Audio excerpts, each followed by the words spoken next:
Hello again. In this video, we're going to explore different ways to practice, especially solo practice when you're on your own, and to spice things up a bit. And at the same time, being able to further develop your game.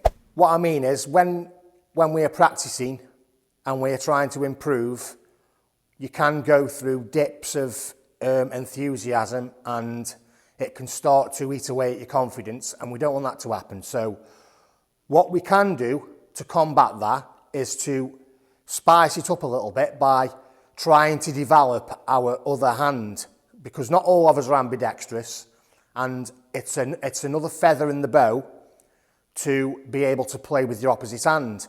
So what I've started doing recently is, when I'm playing in an open frame such as this one on my own in solo practice, what I'll do is wait until I've set up a relatively simple shot and I'll play it with my opposite hand. So therefore, over time, gradually, I'll start to become more competent with my opposite hand, which for me is my right hand. And I'm pretty useless with it, to be honest, at the moment. But as the videos start to get posted and as I do more content and cover more things, hopefully my opposite hand play will be improving along the way and you'll see the improvements. But we'll just have to see. I mean, it's something that I'm interested in doing, and I'm going to try and do this over the course of the next videos that you see on the channel in future. So I'll start off by just breaking off, trying to pop the red off the break, which I normally do, and I'll just play a frame and see what happens and try and play the odd easy shot with my opposite hand. Okay, so let's jump straight into it. So I'll try and pop the red off the break, and then any really simple shot I get, I shall attempt it with my opposite hand. Okay, let's try the red.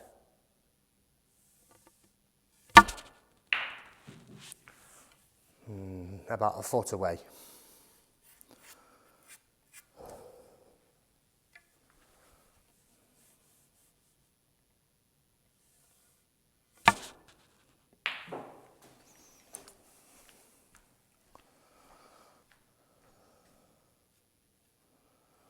We need to get this black spot free as soon as possible.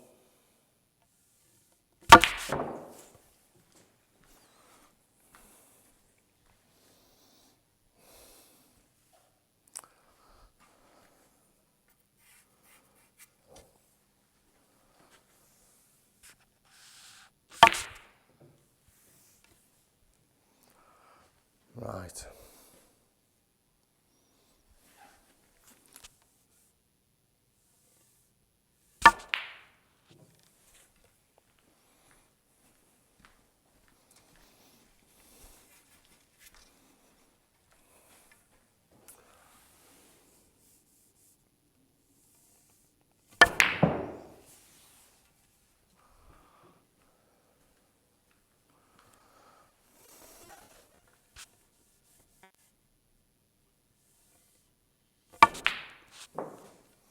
So now we can attempt the blue with our opposite hand.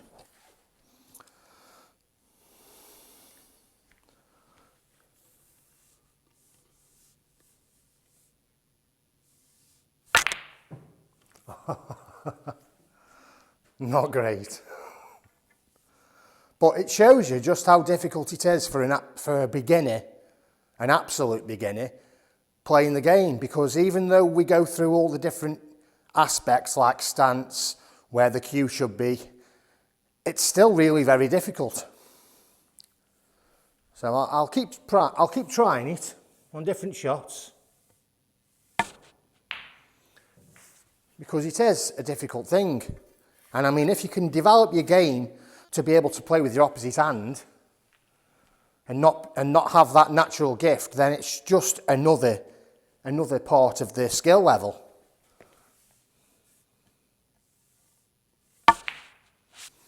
So let's have a go with this black. I just need to roll it in for the red.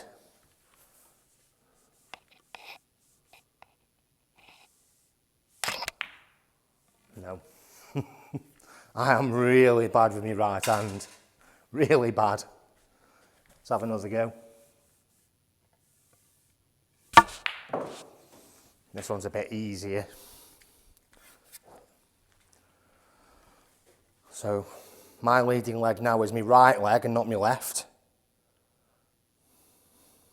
And I bend me left leg. So my foot's got to be under the cue. Shoulders width. Bend my left leg a shoulders width apart. And get down on the shot.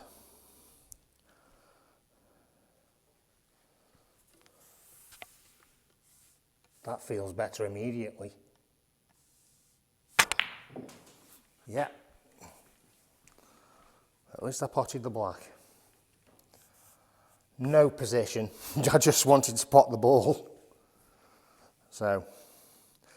And another advantage of doing this as well is because you don't get great position from the ball you pot with your opposite hand, it then kind of trains you to recover the position from the next shot with your playing arm, because it makes you get the desired position, an easier positional shot for the opposite hand shot. So even though it might seem as though it's not giving you any advantage playing this way, it really is, because it's training your brain to compensate for the errors you're making from your opposite hand. So, such as this shot, I'm out of position really quite badly here.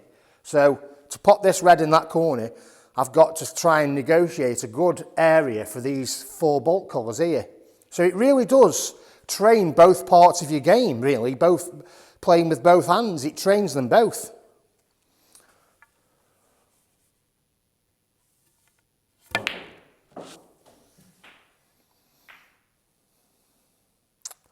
That's not too bad. I can play the blue into the middle and still be on a red. But it's so difficult. Chin on the cue. Nearly. And I think eventually, over time, you'll start to feel as though you're becoming more accustomed to it and you're getting more used to it. And now you wouldn't be doing this usually. You wouldn't be trying out this and developing this further skill. So I do really think it's a good idea for anybody that's getting bogged down in the practice. Just mix it up a little bit and try and use your opposite hand. I am absolutely enjoying this. I really am.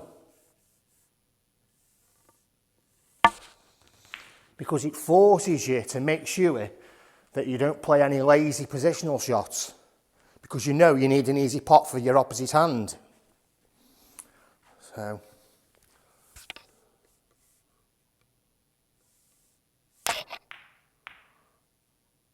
Unlucky.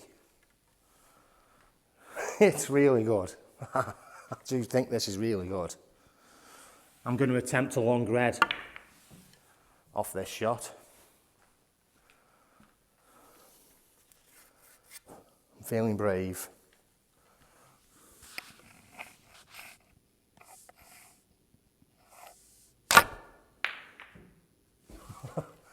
That was a fluke.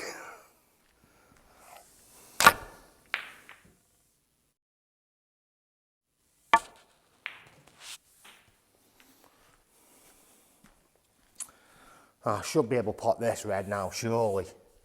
Surely. I'll probably miscue it.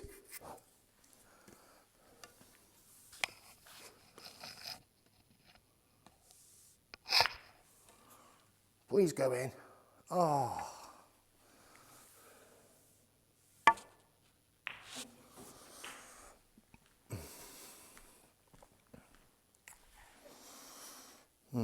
Yeah.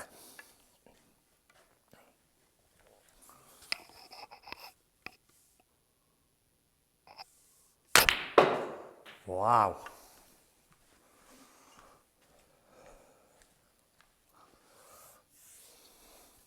I think a little tip as well to help you get on with it a little bit better with your opposite hand is if you can apply a little bit of downward pressure on the cue onto your bridge hand, because with the bridge hand feeling quite different and quite new, it seems very flimsy. It's got no solidity to it at all. It's really flimsy and quite useless really. So I think what it does is it encourages you to firm up that bridge hand and get a stable base for the cue. So, and if you put downward pressure on the cue with your wrist, it'll kind of encourage you to strengthen that bridge hand so that you get a better movement of the cue, because it all seems really strange at the moment. But already, you see, I'm learning little things that I can change.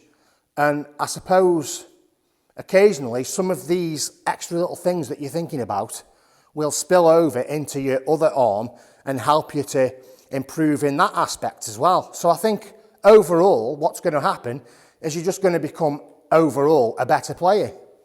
So let's try that now, a little bit of downward pressure to encourage the firmer bridge hand, and see if that helps me.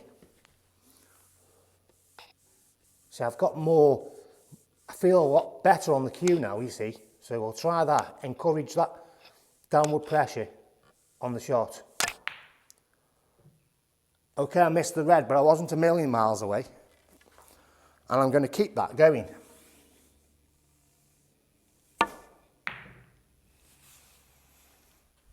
Let's try that again on the black. Now I'm going to try and get really good position on the black. Now that's better. You see, but I can already tell straight away that shots like backspin and anything else like that are just too far away at the moment. It's just something I wouldn't be able to do, so I'm not even going to try that. But I am really finding this very, very useful.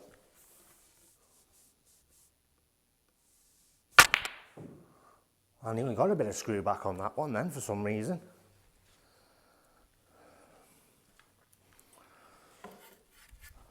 But give this a try. I mean, I think it's a great thing. I really do.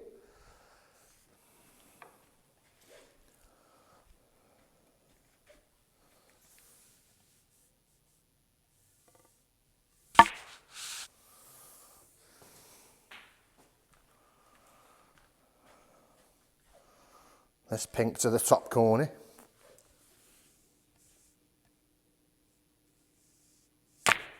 No.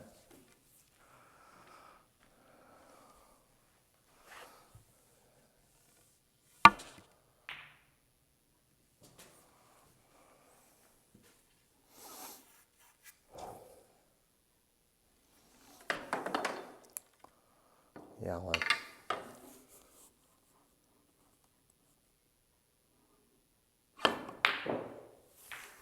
Close. Let's get the green back on its spot.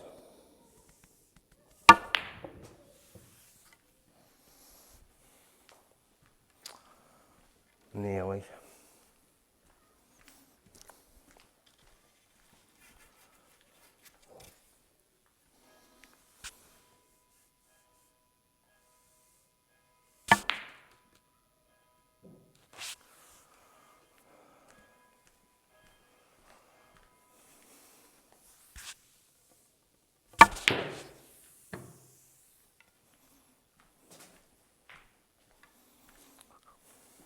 Caution shot.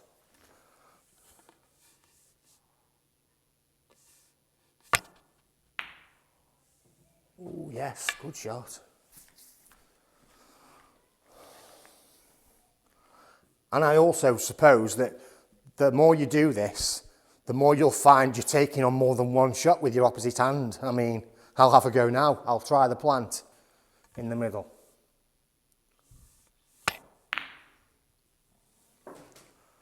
Wow.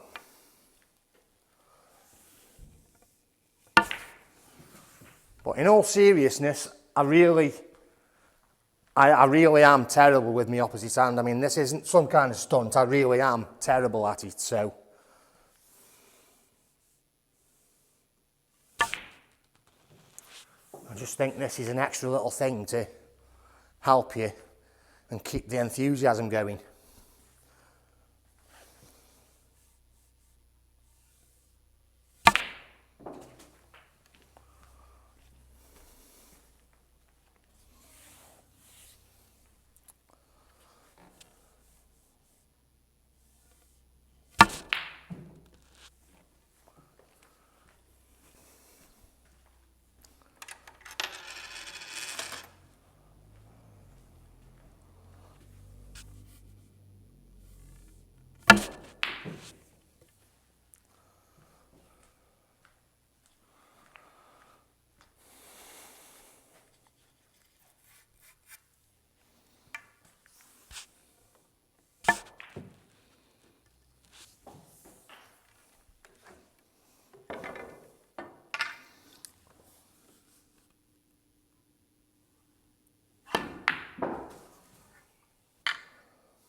So I'll play the last black, opposite hand.